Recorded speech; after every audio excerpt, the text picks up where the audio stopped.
On this episode of the Highway 62 podcast, we're going to talk to repeat guests, Colbyns and Jonathan Andre Colton from the 29 Palms Queer Film Fest. That's coming up on this episode of the Highway 62 podcast.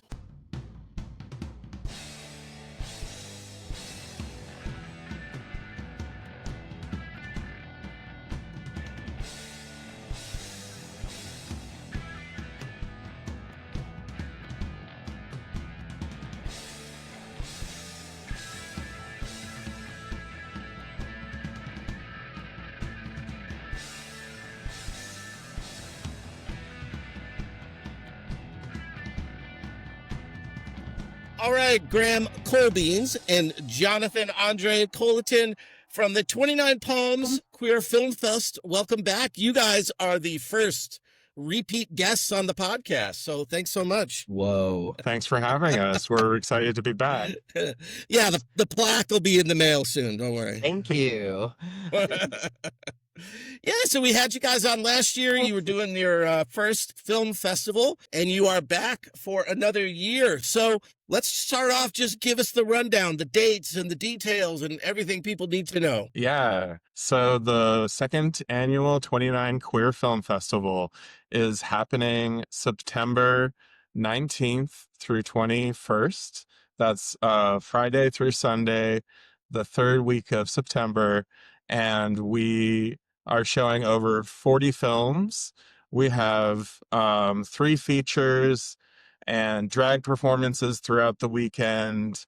We have visiting filmmakers from all over the world, the Philippines, someone's flying in from Amsterdam, and it's going to be a really fun time. So. Yeah, it's complete with 3 galas featuring, free food offerings from local food eateries. And we've got some great raffles again this year, some really, really cool prizes, including like a studio session complete with a sound engineer from Yucca Man Records. And a bottle from Joshua Tree Distillery. There's 3 bottles up for grab from Joshua Tree Distillery. So, it's really a wonderful fest. And we have the 30th anniversary showing of Showgirls at 10:30 p.m. on the Saturday night. It is to the day the 30th anniversary of an iconic campy movie that we all love. So, there's amazing programming.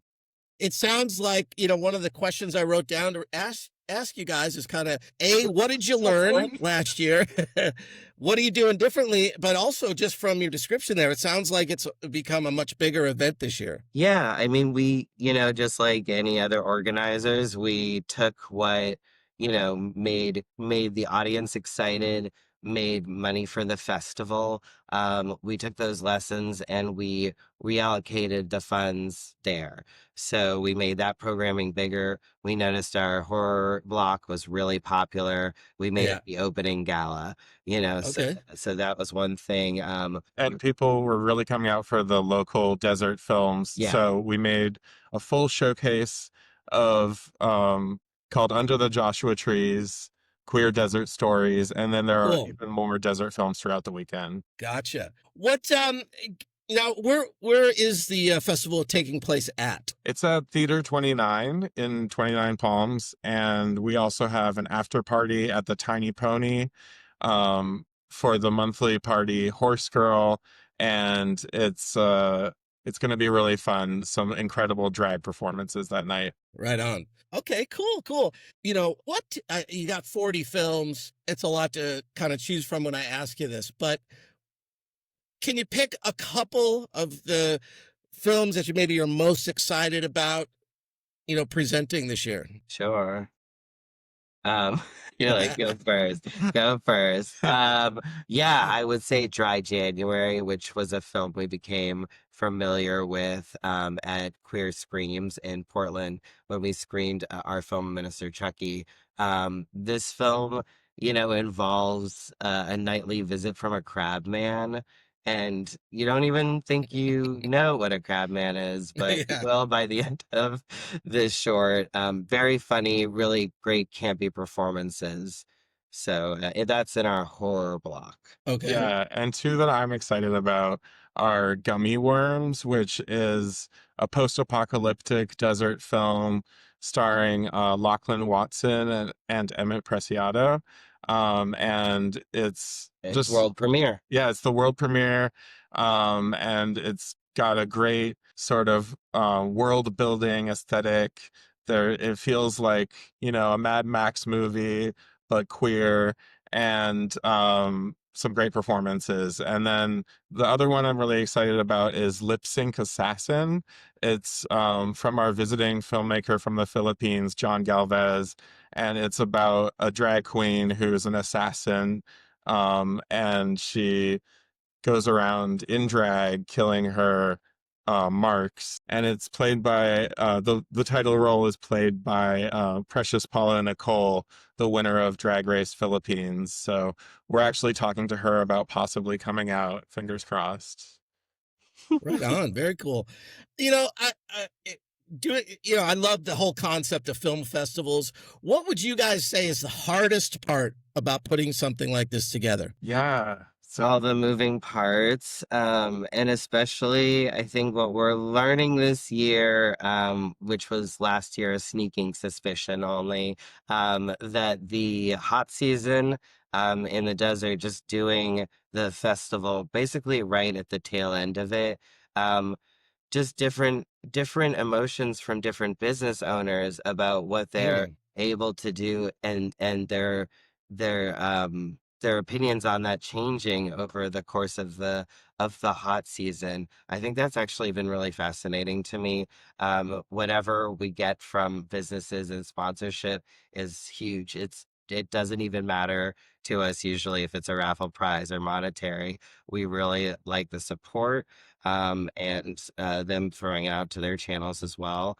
So And yeah, the festival is sponsored in large part by Visit 29 Palms, which gave us the event grant through the okay. TBID, and it's it's important for them to be able to program stuff like the 29 Queer Film Festival in the less touristy months like September, because it helps bring people out to the desert at a time when sometimes people try to avoid the heat.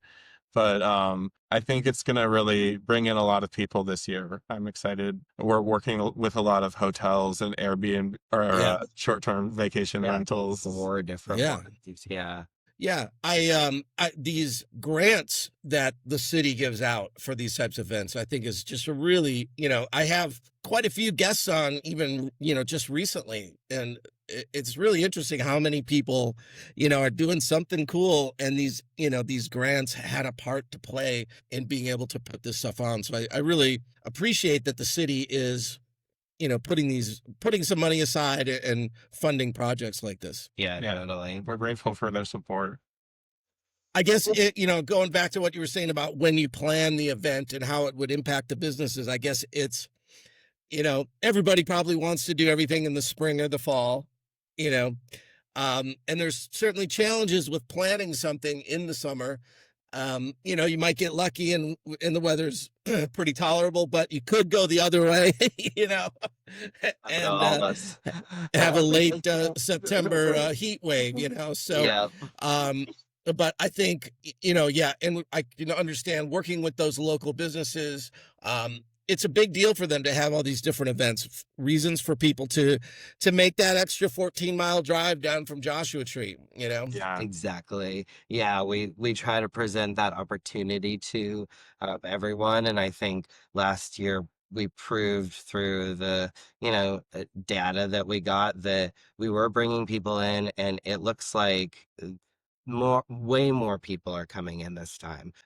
People have hyped the film festival to their crews, to their cast. So a lot of them are attached to the films. And then we're going to see even more people be curious about what this event can become. Now, I'm sure that like Burning Man in the beginning was just something in the desert. A lot of people right. go, why are we going to go out to 29? And I think All of us know, as people who spend a lot of time in the desert, it's just a different vibe that you're going to get. And if people want access to that vibe, yeah, we have the places for them to stay and, the places to eat and stuff like that. Yeah, absolutely. So give us I always ask this with film festivals because when I look at websites and everything, I always do think for first timers who haven't gone to film festivals before, that maybe they don't know exactly like, what do you do at a film festival? How does it work? Am I going to sit through 40 movies or, how does the pricing work? Do I pay per show or per day? And, Right. give us a kind of rundown for the first time movie festival goer. For sure. Yeah, we have simplified, I think, beyond what other film festivals do. Typically, you have to claim tickets, and we did a structure with assigned seating and everything last year. This year, highly recommend you get a pass. They're $75, and you use that. You can come to any screening with that, which monetarily very much benefits the fest goer, and you don't have to claim anything. First come, first serve, but there's standing room. So if the place is, sold out, which is a 96 seater.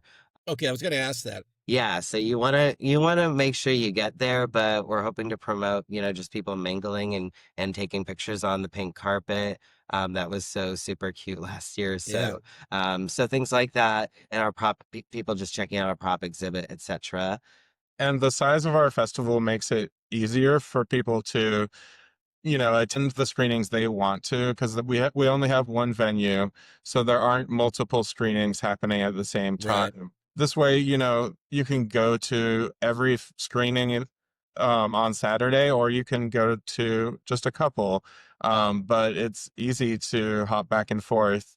And aside from the after party, everything is on site at Theater 29. Yes, and you can buy individual tickets if you only want to go to one, or that you have to only go to one, because I think that would be the only reason not to want to go to multiple things at this. This is a killer festival. I'm biased, but it's so good. Cannot miss. Wonderful. And you guys are filmmakers yourself, correct? Yeah. That's right. We're actually showing 2 of the films we made in the last year at the festival, but Hey, when it's your festival, you get to do what you want. Yeah, does Robert Redford not show at Sundance? Right. Right. We know someone, So yeah, we're showing Minister Chucky, which is a comedy documentary about our escape to Canada, which we now live in Vancouver Island. And we went and got married last December with a Chucky minister, and it was amazing. So we made a documentary about that, and fascism, etc., etc.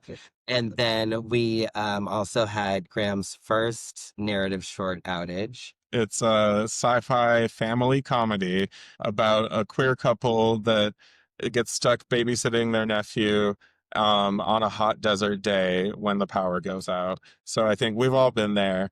Um, and yeah, we're really excited to show Outage, especially because it stars a young actor from Theater 29, Eli Okay. Amaro, who I met when I was acting in a production of The Witches, directed by our festival co-director, Nina Jimenez. So it all comes full circle. Yeah. Wonderful. Well, guys, it sounds like the festival is growing nicely.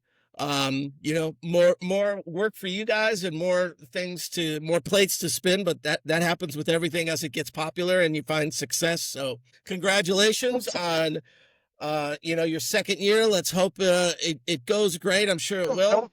And I'll make sure everybody in the show notes here to put the website information and all that so people can get all the details. And I went to my film festival, I don't know, I guess it was last year, the Yucca Valley Film Festival, and I had a great time. It's something I've always wanted to do.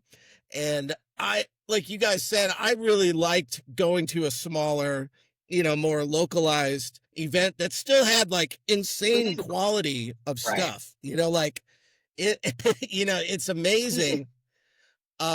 the quality level of these films, you know, just in every element, the production quality, the acting, the writing in these super low budget, just, you know, small indie films. And it's really exciting to see that stuff and to just see, you know, this is how people get their start. You know, this is what they do before you find out, you know, before they have that big break. The actors, the directors, the producers, you know, the sound and lighting guys, you know, just everybody, you know, has to work on these smaller productions before, you know, they Absolutely. attain fame and stardom. Yeah, Yeah. I love shorts. And we have one of our shorts is a 3-minute short by an 18-year-old filmmaker. So we're really trying to recognize like the next generation of talent, student filmmakers, people who are just making things on a shoestring budget. Yeah. Are you doing any kind of workshops or panels or anything like that for the aspiring filmmaker? We've got a mixer, Okay. which is going to be 11 a.m., I believe, on Saturday, and that is for filmmakers and VIP people. We're going to have hopefully more kinds of workshops and stuff in the future. Yeah. But I think a lot of that has to do with us knowing that like there's an audience for that as well. Yeah. So yeah, we're hopefully in the future for that. Yeah, it's in our plans. Wonderful. Awesome. Well, thanks again, guys. Returning guests to the podcast. Like I said, the plaque will be in the mail. Thank You know, you. it's like it'll be like a YouTube plaque in the background, you know. Nice. But I wish you all the success. Thank you so much. Thank Thank Danny. you, Danny. Bye. Bye.